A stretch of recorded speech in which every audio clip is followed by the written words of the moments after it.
Yo elegí empezar esta charla o este encuentro, en principio agradeciendo, y el tema va a girar en esta cuestión un poco de lo visible y de lo invisible, que tiene que ver con la cultura milenaria que nos entrega, ¿no?, el conocimiento védico de este hombre que es invisible, este hombre que, como hablaron hoy durante todo el día, funciona a través de sus chakras, funciona a través de estos elementos maravillosos del Panchamahabhuta, funciona a través de un montón de aspectos que no vemos, pero están. Y elegí empezar mi ponencia con una frase que dice: no me busques a mí, búscate a ti. No soy yo a quien necesitas. Lo único que de verdad importa eres tú. Lo que anhelas está en ti, tal y como eres ahora.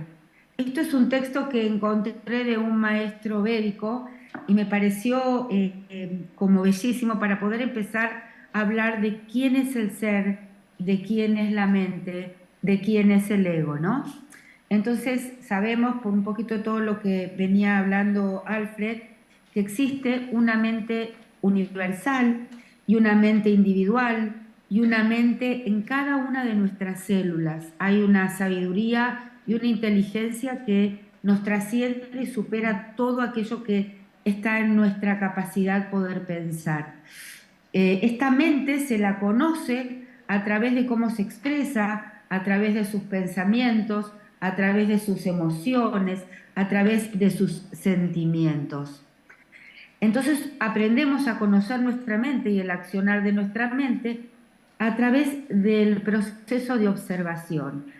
Yo me pregunto cuánto conocemos de nosotros y quiénes somos nosotros, ¿no? Porque clarísimo está que uno es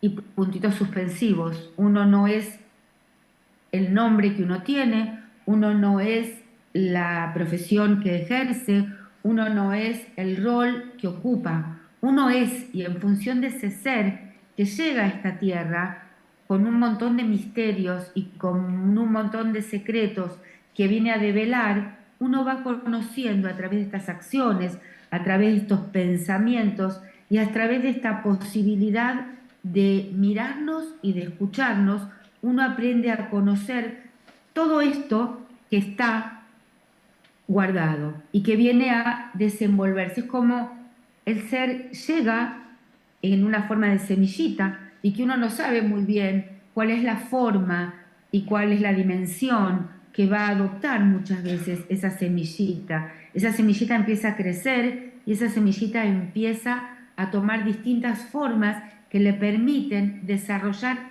eso que vino a expresar a este tiempo-espacio que se llama vida. Si nosotros pensamos, la vida tiene que ver en algún punto con esta trilogía tribúrtica que tiene que ver con un proceso de creación, de destrucción y de preservación continua, ¿no? Es como un ciclo que va siendo permanentemente. Entonces nosotros somos un devenir, nosotros somos un gerundio, nosotros somos un proceso maravilloso que va siendo. Nuestro cuerpo físico, así como lo conocemos, es como lo más denso en un sentido que tenemos, y es este vehículo que los rishis decían que el hombre o que la entidad humana es un complejo que es cuerpo y mente. Y un poquito haciendo también referencia a las neurociencias, que es algo que personalmente me gusta un montón. Los neurocientíficos ahora empiezan a hablar mucho de esta asociación cuerpo y mente. Alfredo habló del cerebro como corazón, se habló del intestino como corazón, se habló de estos tres lugares, ¿no? Del cerebro propiamente dicho, de la zona de torácica y la zona metabólica, el pensar, el sentir y la acción integrados en una línea de coherencia, ¿no? Nuestro cuerpo es este vehículo. Y entonces empieza a aparecer el Ayurveda cuando nos empieza a introducir el concepto de collas, estas envolturas, estos abracitos, ¿no? Que se acercan a nuestro cuerpo físico y lo van envolviendo. Este primer esta primera envoltura que se llama Anamaya Koya, que tiene que ver con nuestro alimento, que tiene que ver con esta conducta de qué comemos. Y pensado desde la Ayurveda, el alimento no es solo aquello que ingresa por nuestros sentidos, sino es, perdón, no es solo lo que comemos, sino es todo aquello que ingresa por nuestros sentidos, ¿no? Es interesante pensar que aquello que ingresa a nuestros sentidos, por más que dos personas estemos mirando lo mismo, aquello que entra podría ser lo mismo, pero dentro de nuestro templo hay algo que se transforma. ¿Y cuál es esta transformación y por qué todo esto se transforma? Y bueno, esto se transforma porque el otro día escuchaba una clase del maestro Basanlar que decía que traemos el aprendizaje, el conocimiento, la historia de 7 generaciones que nos anteceden. Entonces nosotros pensamos que cuando miramos una flor, todos vemos lo mismo, pero no es así, amigos. Cuando uno mira una flor, cada quien mira su flor. Y entonces, ahí parafraseando al principito, ¿no? Cuando se encuentra en esa muralla llena de flores y en un principio se siente frustrado, pero después entiende que esa flor es única, porque esa flor es suya. Entonces esa primera envoltura es la que nos permite el ingreso, ¿no? De alguna manera, de todo esto que nos permite conocer el mundo. Luego viene este prana maya koya, que ustedes ya hablaron del prana, que tiene que ver con esta energía universal que transmuta y trasciende absolutamente todo. Y luego viene esta tercer capa, que es en la que tal vez nos vamos a detener un poquito más, que tiene que ver con manas. Manas es nuestra mente. Esta mente que uno se pregunta dónde está, esta mente que uno se pregunta dónde se aloja, y esta mente que está en todos lados. Es el producto de estas sensaciones que ingresan en nosotros y se transforman en nuestro pensar y en nuestro sentir. Este manas que ingresa por nuestros órganos de los sentidos, nuestros órganos de percepción, nuestros carmendrillas, y se transforma en acciones que son individuales, que nos van a hacer esta comunicación maravillosa que tenemos con el mundo, ¿no? Luego vienen 2 koyas más que son Vijnana Maya Koya y Ananda Maya Koya, una que nos habla de la sabiduría y otra que nos habla de la buenaventuranza.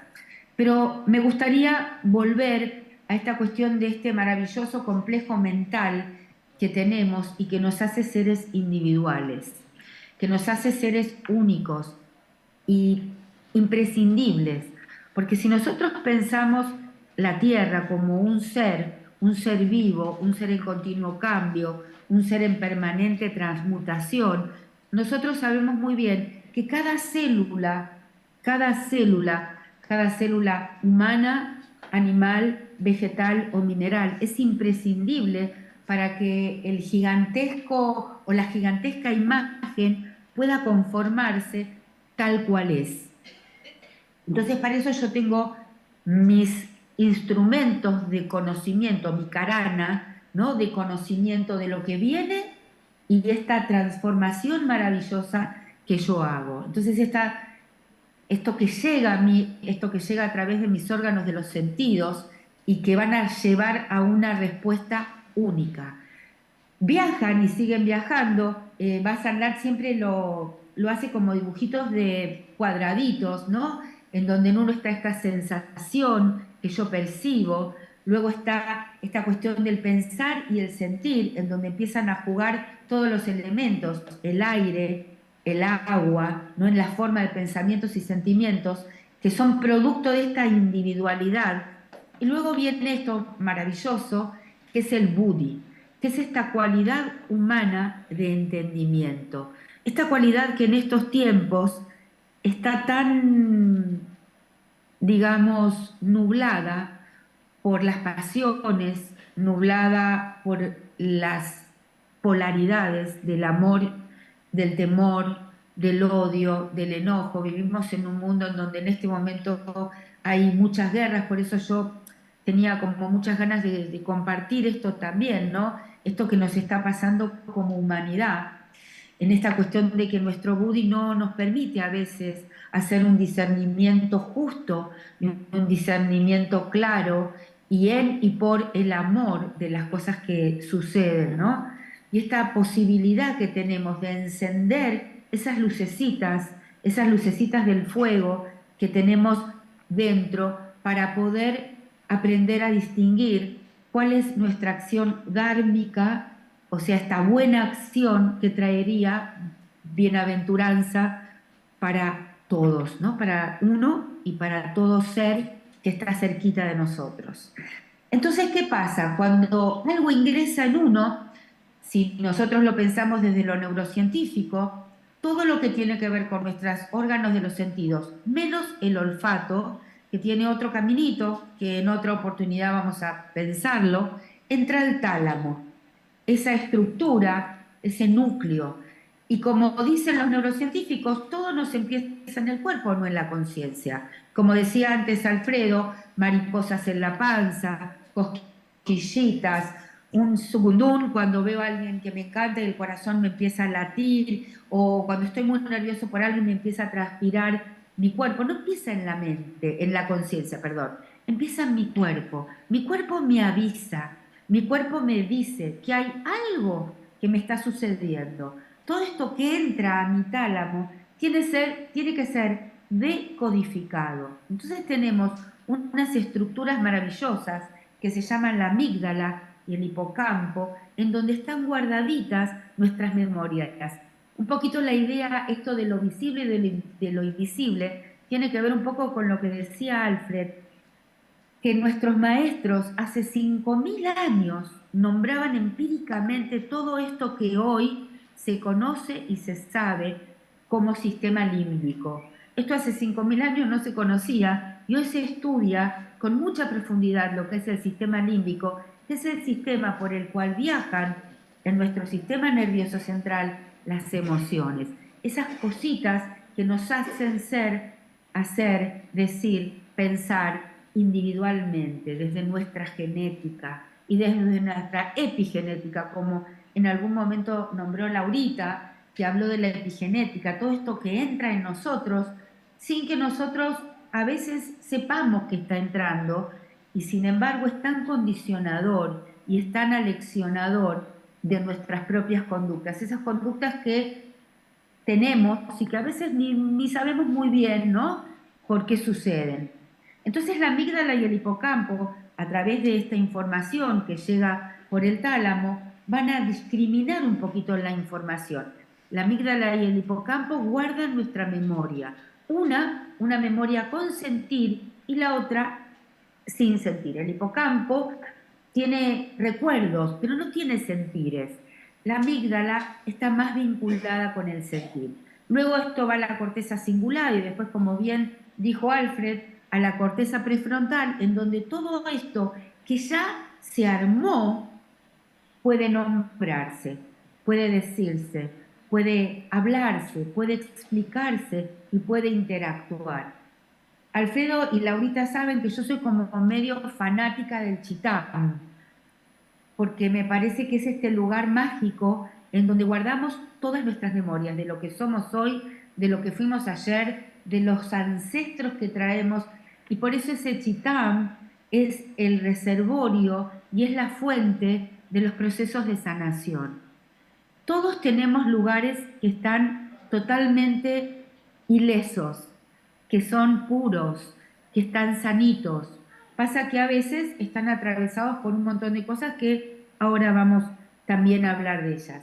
Y muchas veces cuando podemos recurrir a esa memoria y a esa conciencia de nuestro estado de salud, es que podemos empezar a producir nuestros propios estados de salud. Estuve escuchando algunas de las charlas del día, que dicho sea de paso, me siento muy agradecida por tanta generosidad y tanto conocimiento que ha sido compartido en el día de hoy. Hablamos muchísimo de esto del alimento, de cómo uno puede sanar a través del alimento. Habló Laura del dinacharya, ¿no? De estas rutinas del día, de la vida cotidiana, de las rutucharias podríamos hablar, y podríamos hablar de todas estas cosas maravillosas que hoy fueron recorriendo, que nos brinda la Ayurveda. Y hablo de esto, hablo del recuerdo de nuestra salud, del recuerdo de nuestro estar sano, que esto habita en nuestro chitán y que a veces estamos tan sesgados, tan ignorantes de nuestro increíble conocimiento, que no nos acordamos de todo lo que sabemos y no nos acordamos de todas las herramientas que realmente tenemos para poder construir nuestros procesos y nuestros estados de salud. La mente, en general, desde el punto de vista de la Ayurveda, puede estar en 4 estadios o puede estar atravesada por 4 categorías. Ekagra es nuestra mente que está lúcida, que se puede concentrar. Shipta es nuestra mente cuando está inestable. Vishikta es cuando está bipolar, ¿viste? Cuando vamos de, bueno, quiero pero no quiero, estoy pero no estoy, voy pero vengo. Y muda es nuestra mente confusa. No es que una persona tiene una mente de una característica o de otra característica. Estas características van variando.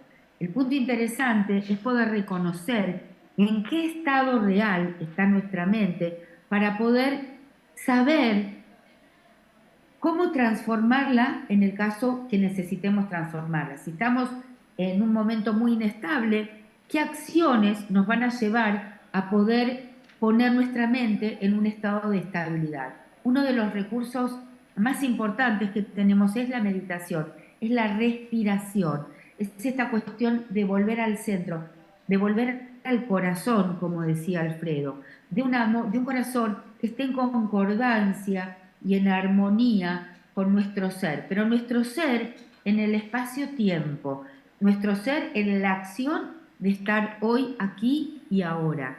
Entonces necesitamos tener conciencia de en qué estado está nuestra mente. A veces necesitamos que nuestra mente descanse y entonces necesitamos como de esta energía de tamas que nos va a llevar a esta inercia, que nos va a llevar a este descanso. Por otros momentos necesitamos de la energía de rayas que nos va a llevar nuestra mente a la lucidez, al estar atentos, al estar alertas muchas veces.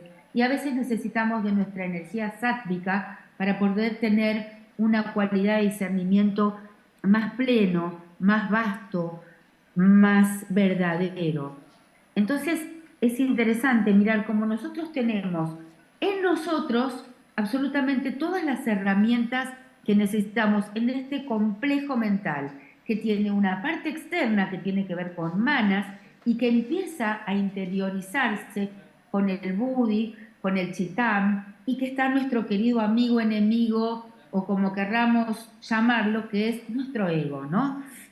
Esta parte de nosotros mismos de la que no podemos ni debemos separarnos, que tiene que ver con esto que nos marca una diferencia, con esto que nos genera separación y por ende dolor. Esto que decía Alfredo, de transitar la vida a veces con dolor y con pesar, que tiene que ver con que no recordamos la unidad, que no recordamos esto de ser parte de este campo unificado de conocimiento, de sabiduría ilimitada, al que podemos acceder todo el tiempo a través de nuestra meditación, muchas veces en nuestros sueños, ¿no es cierto? Pero vivimos en lo cotidiano separados, escindidos, a veces separados de la otredad o de la divinidad, y a veces, cosa que es como bastante más complicada, vivimos separados de nosotros mismos. Y aquí es donde a mí personalmente me gustaría detenerme un ratito ahora, porque creo que tenemos la posibilidad de la autoobservación y de la autosanación o del autoequilibrio. Les voy a contar una anécdota que me pasó esta mañana. En Buenos Aires llueve un montón hoy. Y yo había tenido que ir a llevar a una hermana mía a 6, a las 5:30 de la mañana, y después vine a mi casa y me bañé y desayuné rápido. Estaba toda así como rápida. Y me subo al auto y estaba manejando y es un caos la ciudad cuando entonces estaba medio a las puteadas de que la lluvia, de que esto y el otro. Y en un momento hice silencio, ese silencio del que hablaba Alfredo, ¿no? Ese momento en donde calma. Y me dije, Daniela, ¿de qué te quejas?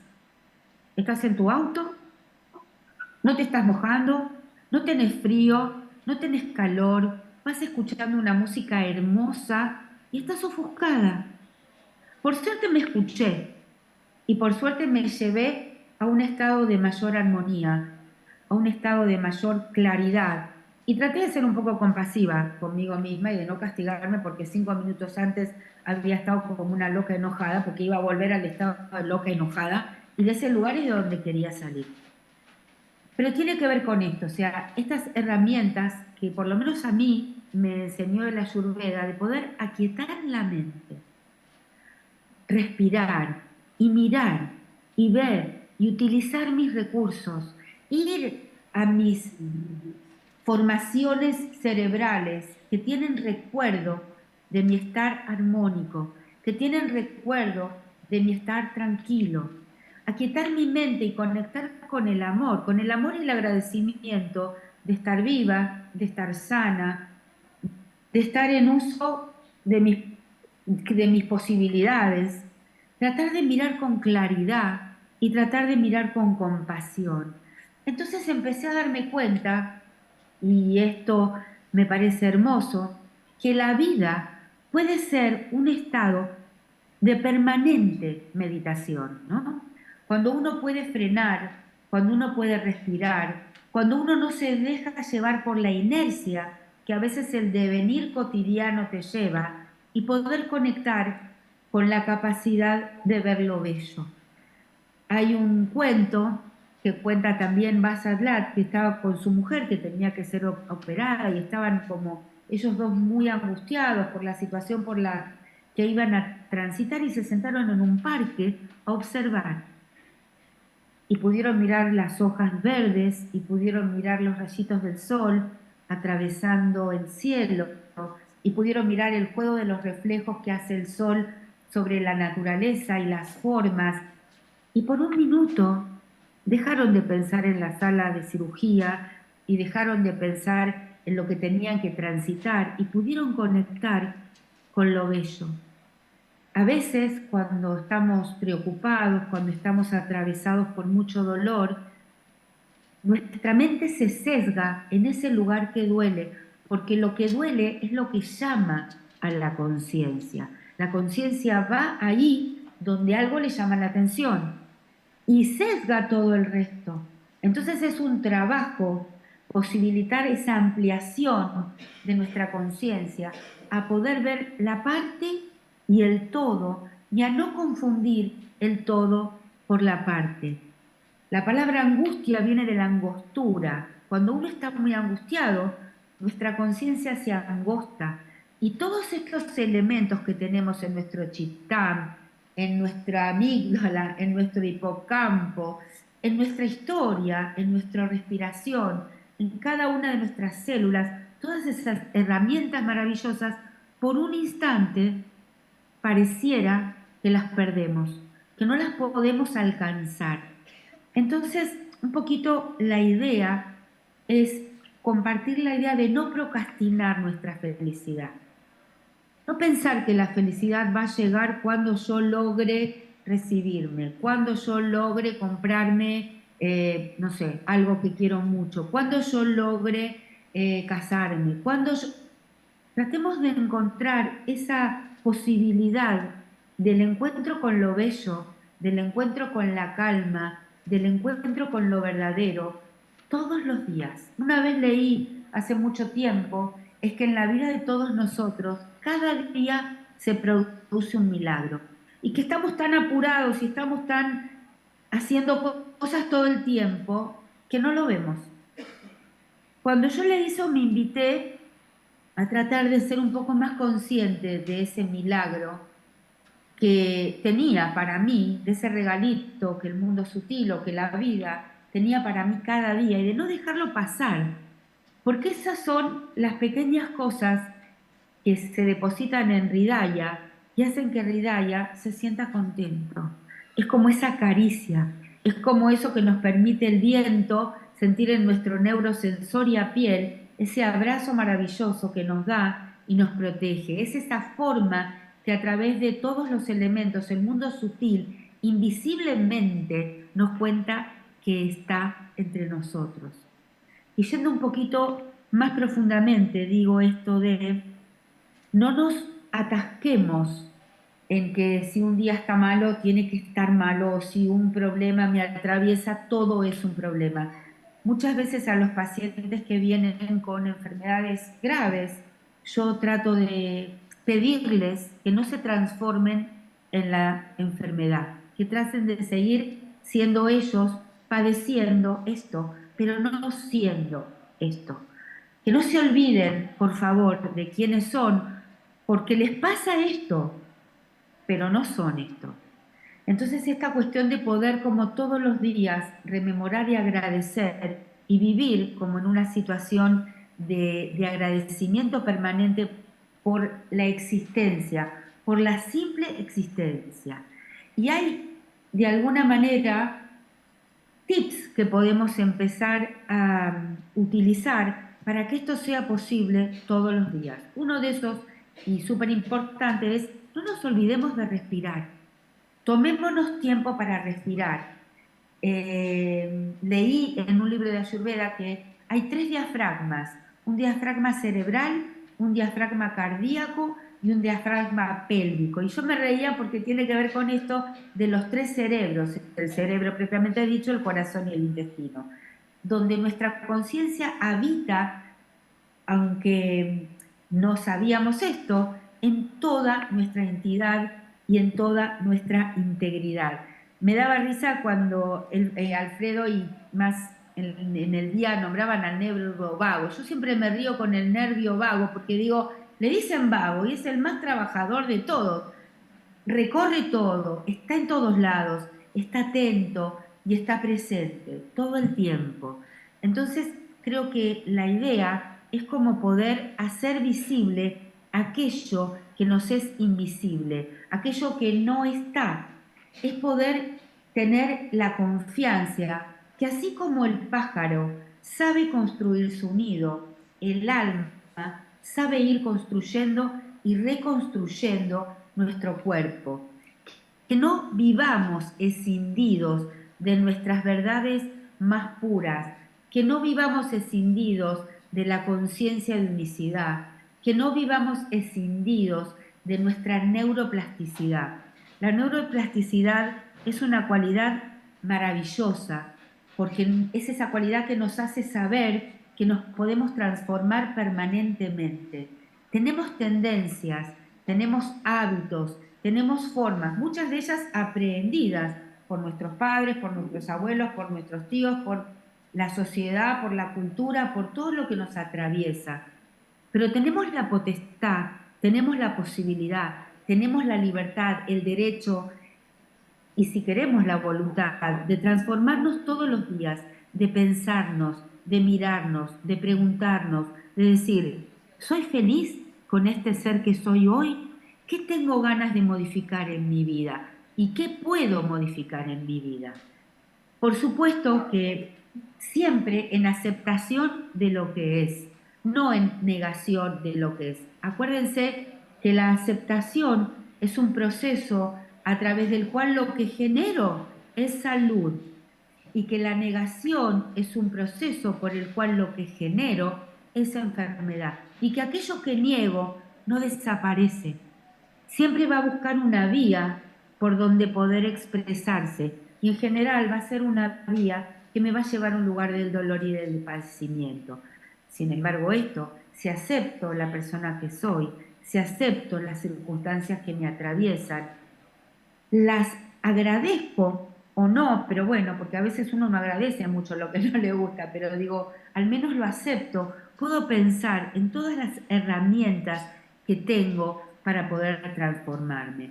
Entonces, ¿qué recursos tengo? Respirar, el Soham, respirar, el Anuloma Viloma, decir el Gayatri es uno de los mantras que a mí personalmente más me gustan. Repetirlo, cantando. No se los voy a cantar ahora porque es el fin del día y no los quiero aburrir y no quiero desafinar, pero es hermoso el Gayatri. Respirar, acariciarse. El que está solo, el que vive solo, acaríciese, tóquese, sienta ese calor en su piel, ¿no? Seamos impecables con nosotros. Parafraseando a Jesús, Jesús dijo, ama a tu prójimo como a ti mismo. No dijo ni más, ni menos, ni nada, ni viví mal, ni sufrí. No dijo nada de eso, dijo como a ti mismo. Entonces poner en conciencia las herramientas que tenemos sin movernos de nosotros mismos, en nuestra casa, en nuestro interior. Recuerden, respirar, acariciarse, cantar mantras, meditar, buscar un alimento que nos sea amable a nuestro estado actual, a nuestro desequilibrio actual. Son actos de amor que podemos hacer todos los días para tratar de amarnos de un mejor modo. Y si no lo logré hoy, no importa, no pasa nada. Puedo empezar a hacerlo mañana. Recuerden siempre que sin muerte no hay creación y que sin destrucción no hay creación. Por eso la imagen de la Trimurti, de Brahma como el constructor y el creador, Vishnu como aquel que preserva y Krishna como aquel que destruye, en un equilibrio nos hace vivir en equilibrio. No los quiero aburrir más, no los quiero, sé que acá hay un tiempo y seguramente ya me fui del tiempo porque es mi característica, hay que irme del tiempo, perdón. Cala y yo no nos estaríamos llevando muy bien, pero pongamos conciencia, pongamos dirección y pongamos amor en cada uno de nuestros actos, para nosotros, para cada persona, para cada animalito, para cada planta, para cada célula de nuestra maravillosa existencia. Muchísimas gracias.